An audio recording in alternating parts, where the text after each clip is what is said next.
ये आकाशवाणी रायपुर है। प्रादेशिक समाचार बुलेटिन के साथ मैं निशा नैयर।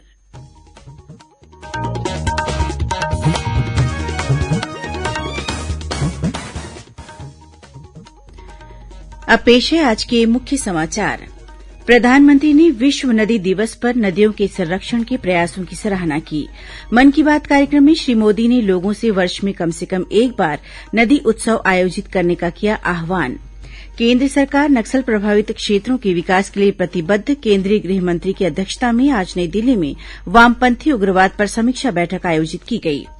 आजादी के अमृत महोत्सव के तहत पंचायत मंत्री टीएस सिंहदेव ने राज्य के सरपंचों के साथ स्वच्छता के मुद्दे पर संवाद किया।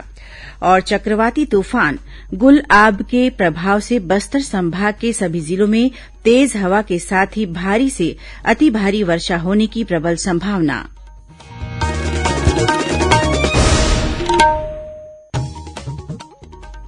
अब समाचार विस्तार से।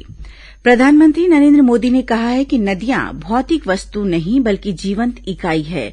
आकाशवाणी से मन की बात कार्यक्रम में श्री मोदी ने नदियों की महिमा पर प्रकाश डालते हुए इनके संरक्षण के प्रयासों की सराहना की। आज विश्व नदी दिवस के उपलक्ष्य में उन्होंने कहा कि भारतीय परंपरा में नदियों को मां कहा गया है। श्री मोदी ने कहा कि जिस तरह शौचालयों के निर्माण से गरीबों की गरिमा बढ़ी है, उसी तरह आर्थिक स्वच्छता गरीबों के अधिकार को सुनिश्चित बनाती है। आर्थिक स्वच्छता गरीबों को अधिकार सुनिश्चित करती है, उनका जीवन आसान बनाती है। जनधन खातों को लेकर देश ने जो अभियान शुरू किया, इसकी वजह से आज गरीबों को उनके हक का पैसा सीधा उनके खाते में जा रहा है, जिसके कारण भ्रष्टाचार जैसी रुकावटों में बहुत बड़ी मात्रा में कमी आई है। आर्थिक स्वच्छता में टेक्नोलॉजी बहुत मदद कर सकती है। हमारे लिए खुशी की बात है, आज गांव देहात में भी फिनटेक यूपीआई से डिजिटल लेन देन करने की दिशा में सामान्य मानवी भी जुड़ रहा है। उसका प्रचलन बढ़ने लगा है। अब फिनटेक का महत्व बहुत बढ़ रहा है। प्रधानमंत्री ने कहा कि पंडित दीनदयाल उपाध्याय की जयंती के अवसर पर शुरू की गई आयुष्मान भारत योजना ने हाल ही में अपने 3 साल पूरे किए हैं। प्रधानमंत्री ने कहा कि आजादी के 75वें साल में जब देश आजादी का अमृत महोत्सव मना रहा है, तो इससे संतोष होता है कि हमारी युवा पीढ़ी खादी को गौरव दे रही है। उन्होंने देशवासियों से अपील की कि वे 2 अक्टूबर को बापू की जयंती पर और त्यौहारों के मौसम में खादी तथा कुटीर उद्योगों के उत्पाद खरीदकर नया रिकॉर्ड बनाएं। श्री मोदी ने कहा कि देश मर्यादा पुरुषोत्तम श्रीराम की असत्य पर सत्य की विजय का पर्व भी मनाने वाला है, लेकिन त्योहारों के इस उत्सव में हमें देश की कोरोना से लड़ाई को याद रखना है और कोविड निर्देशों का पालन करना है। आज नई दिल्ली में वामपंथी उग्रवाद पर एक समीक्षा बैठक आयोजित की गई। इस बैठक की अध्यक्षता केंद्रीय गृह मंत्री अमित शाह ने की।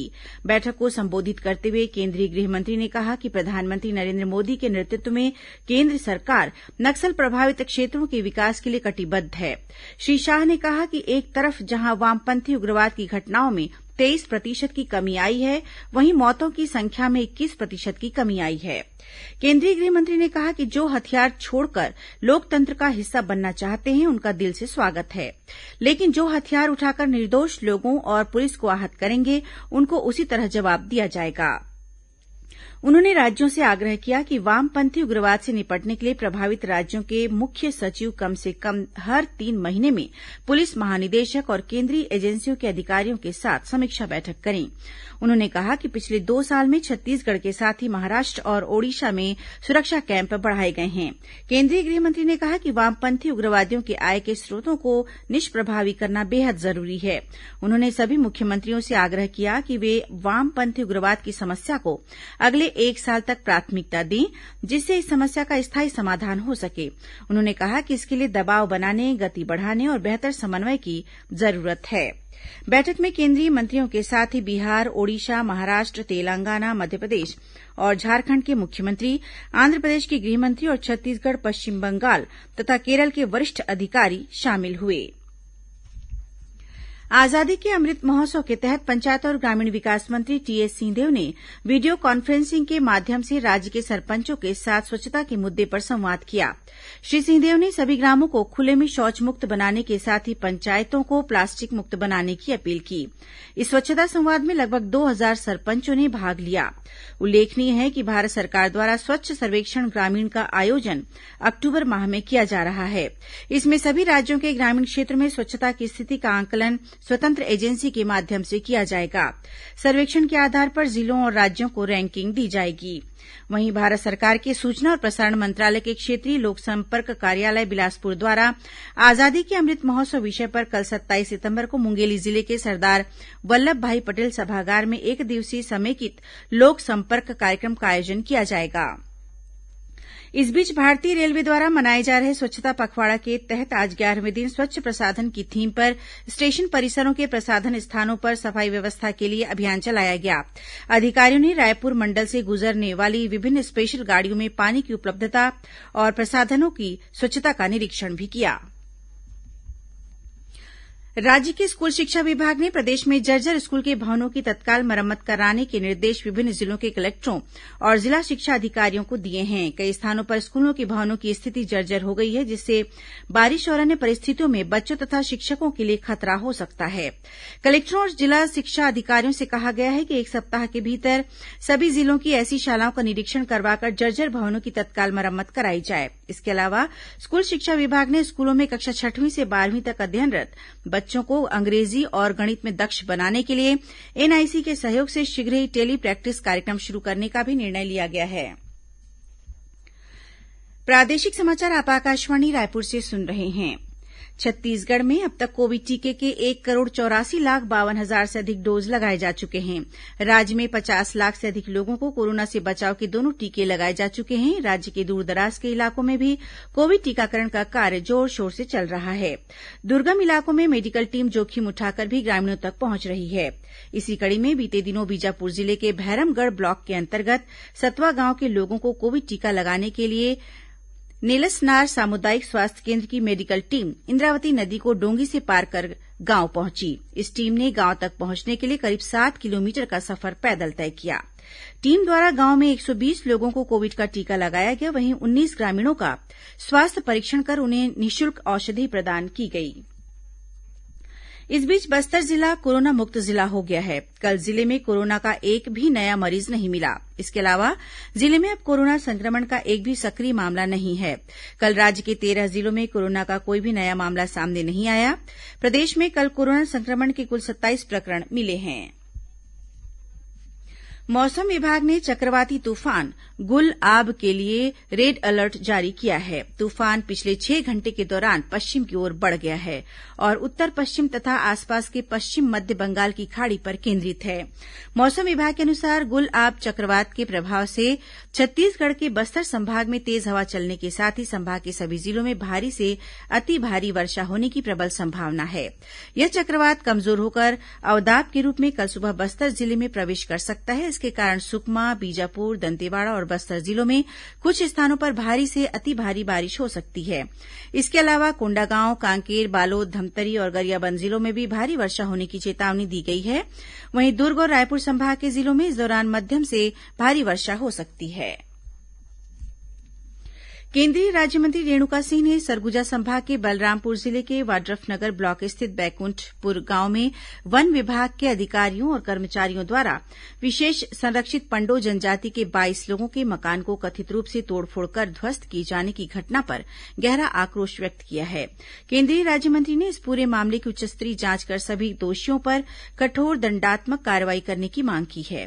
दूसरी ओर वन विभाग ने 22 पंडों के घर को तोड़े जाने की खबर को निराधार बताया है। विभाग के अधिकारियों का कहना है कि इस क्षेत्र में वन कर्मियों के दल को अतिक्रमण रोकने और आवश्यक कार्रवाई के लिए भेजा गया था। इस बीच खबर मिली है कि भारतीय जनता पार्टी के राष्ट्रीय महामंत्री सीटी रवि 3 दिवसीय प्रवास पर 28 सितंबर को छत्तीसगढ़ आ रहे हैं। अपने प्रवास के दौरान वे रायपुर, दुर्ग, बिलासपुर और बलौदाबाजार में पदाधिकारियों और कार्यकर्ताओं के साथ बैठक लेंगे। मुख्यमंत्री भूपेश बघेल लोकवाणी में इस बार जिला स्तर पर विशेष रणनीति से विकास की नई राह विषय के भाग 2, जिसमें कुछ और नवाचारों, कुछ और नए कदमों और कुछ नई योजनाओं के बारे में बातचीत करेंगे। इस संबंध में श्रोता आकाशवाणी रायपुर के दूरभाष नंबर 0771-2430-501, 502 और 503 पर 27, 28 और 29 सितंबर को दोपहर 3 से 4 बजे के बीच फोन करके अपने सवाल रिकॉर्ड करा सकते हैं। मुख्यमंत्री की मासिक रेडियो वार्ता लोकवाणी की 22वीं कड़ी का प्रसारण 10 अक्टूबर को होगा। इसका प्रसारण छत्तीसगढ़ स्थित आकाशवाणी के सभी केन्द्रों, एफएम रेडियो और क्षेत्रीय समाचार चैनलों से सुबह 10:30 बजे से किया जाएगा।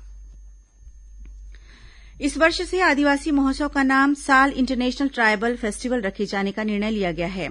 मुख्यमंत्री भूपेश बघेल ने कहा कि साल छत्तीसगढ़ का राजकीय वृक्ष है। आदिवासी जनजीवन में साल वृक्ष की महत्ता को देखते हुए ट्राइबल फेस्टिवल का नामकरण साल इंटरनेशनल ट्राइबल फेस्टिवल रखा गया है। इस ट्राइबल फेस्टिवल के साथ ही राज्योत्सव का संयुक्त रूप से आयोजन 28 अक्टूबर से 1 नवंबर तक रायपुर के साइंस कॉलेज मैदान में किया जाएगा। इस दौरान आदिवासियों की कला, संस्कृति और शिल्प पर आधारित विभिन्न कार्यक्रम होंगे।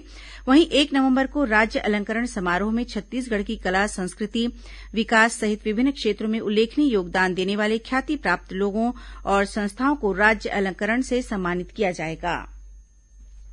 अब कुछ अन्य खबरें संक्षिप्त में। कल विश्व पर्यटन दिवस है। इस मौके पर कल जगदलपुर में भारत सरकार के पर्यटन मंत्रालय द्वारा एक कार्यशाला का आयोजन किया जाएगा। पर्यटन दिवस की पूर्व संध्या पर मुख्यमंत्री भूपेश बघेल ने प्रदेशवासियों को बधाई और शुभकामनाएं दी हैं।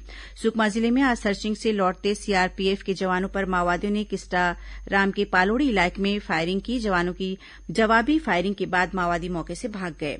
कबीरधाम जिले में पुलिस ने हमर रखवार हमर द्वार कार्यक्रम के तहत ग्राम जुनवानी में ग्रामीणों के साथ बैठक कर साइबर और अन्य अपराधों से बचने के तरीके बताए। साथ ही गांव के अनेक लोगों को पुलिस जनमित्र भी बनाया। दुर्ग रेलवे स्टेशन पर बीती शाम एक मालगाड़ी के 3 डिब्बे पटरी से उतर गए। इस घटना में कोई हताहत नहीं हुआ। हालांकि मालगाड़ी का एक डिब्बा क्षतिग्रस्त हो गया है। और राज्य में संचालित प्रयास आवासीय विद्यालयों में शैक्षणिक सत्र 2021-22 में कक्षा 9वीं में प्रवेश के लिए आवेदन जमा करने की अंतिम तिथि 4 अक्टूबर है। अंत में मुख्य समाचार एक बार फिर। प्रधानमंत्री ने विश्व नदी दिवस पर नदियों के संरक्षण के प्रयासों की सराहना की। मन की बात कार्यक्रम में श्री मोदी ने लोगों से वर्ष में कम से कम एक बार नदी उत्सव आयोजित करने का किया आह्वान। केंद्र सरकार नक्सल प्रभावित क्षेत्रों के विकास के लिए प्रतिबद्ध। केंद्रीय गृह मंत्री की अध्यक्षता में आज नई दिल्ली में वामपंथी उग्रवाद पर समीक्षा बैठक आयोजित की गई। आजादी के अमृत महोत्सव के तहत पंचायत मंत्री टीएस सिंहदेव ने राज्य के सरपंचों के साथ स्वच्छता के मुद्दे पर संवाद किया। और चक्रवाती तूफान गुलआब के प्रभाव से बस्तर संभाग के सभी जिलों में तेज हवा के साथ ही भारी से अति भारी वर्षा होने की प्रबल संभावना। इसी के साथ प्रादेशिक समाचार बुलेटिन समाप्त हुआ। नमस्कार।